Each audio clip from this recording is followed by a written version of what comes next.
Yo, what's going on YouTube? What is going on, Walking Dead fans? It is GZTV, and we are here to kick off Season 10. So yeah, we're getting closer and closer to the end of this thing. Obviously, the show is already all done, and I decided over the last, damn near year now to go back and watch the entire series. I originally watched probably about 4 or 5 seasons, but now I really want to just get the whole series with no breaks in between, no taking off on this show, man. I try to watch as many episodes of this as possible. And after this, we're going to go up and watch Dexter. We're a little halfway through season 6 of that. And if there's any spin-offs and stuff like Last Blood, I believe, I think we will watch that next. But those shows are kind of narrowing down.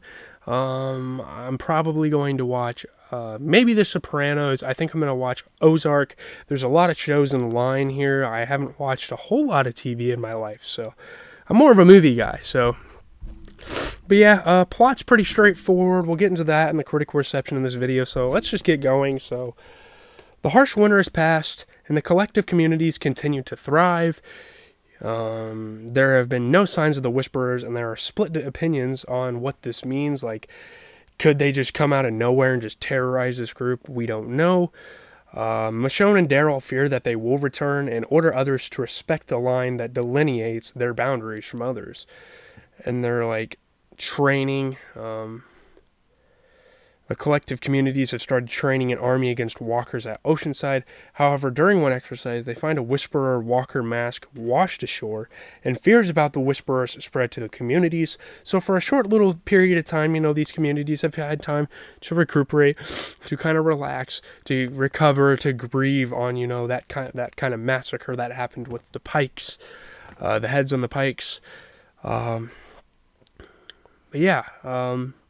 Now they're training, they're preparing for the worst because they realize that these Whisperers could be back. And they're training against walkers. Maybe that's not the best way to prepare them because these Whisperers are vicious people. They really don't have any peace of mind or any remorse. So yeah, they're definitely not as weak as walkers either. They can wield weapons. I don't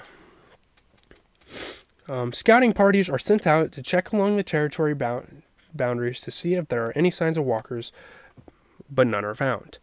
Daryl and Carol form another party, and Carol expresses her desire to leave on her own, causing Daryl and her to have an argument. And they have a lot of rocky places in their relationship, and she obviously broke up with Ezekiel pretty much, so there's that as well. Carol, believing the Whisperers to have disappeared, thinks they should not fear crossing their territory, while Daryl believes they should respect Michonne's orders and just be as alert as possible. I mean, it's not like the apocalypse is over. You can't just sit and relax. You have to be alert at all times. So, across the communities, they all witness fireballs fall from the sky into the nearby forest within the Whisperers' boundaries.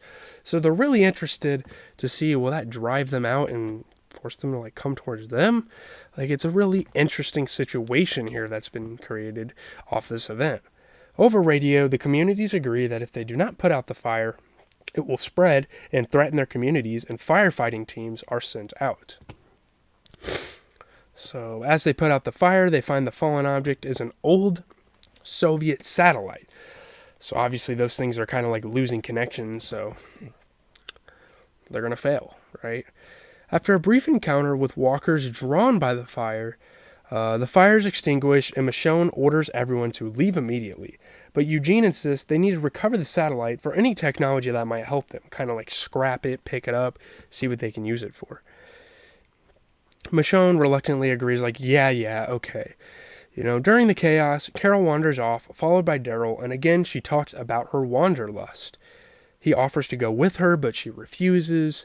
As Daryl goes back to the others, Carol looks down into a nearby ravine and sees Alpha step out of the woods, and their eyes meet, and yeah, the Whisperer's presence is still felt, and we're still going to have that conflict, throughout Season 10, so at least there's something to kind of go off of as we continue through this show, and yeah.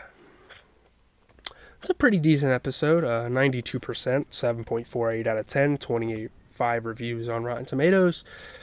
Lines to be crossed sets the stage for The Walking Dead's 10th season with a fierce momentum that delivers equally on satisfying character moments and tense plotting. And this was a pretty boring episode. I mean, I did kind of like find myself zoning out a little bit as this episode was going on, but at the same time, I still enjoyed it to a little bit of a degree. It definitely moves the story forward, and Alpha returning to the series is always great. And when an antagonist returns to the series, I mean, we've seen that all too much. I mean, with 11 seasons on this show, things are going history. Sorry, I can't speak. Is going to repeat itself. I don't really have much to say. I know this is a short review, but that episode was pretty concise. I mean, there wasn't much to it. There wasn't a whole lot of discussion to be had about it. It was just kind of a transitional thing and kind of like a status update on like how our characters are doing and how they're preparing for the worst. So, yeah, 2K video should be coming at about 5 o'clock. I'll get you guys that. We'll do like a little squad builder thing because I figured, the 2K community needs a little bit more content. So, yeah, I'm out, guys. Enjoy your day. Stream tonight, probably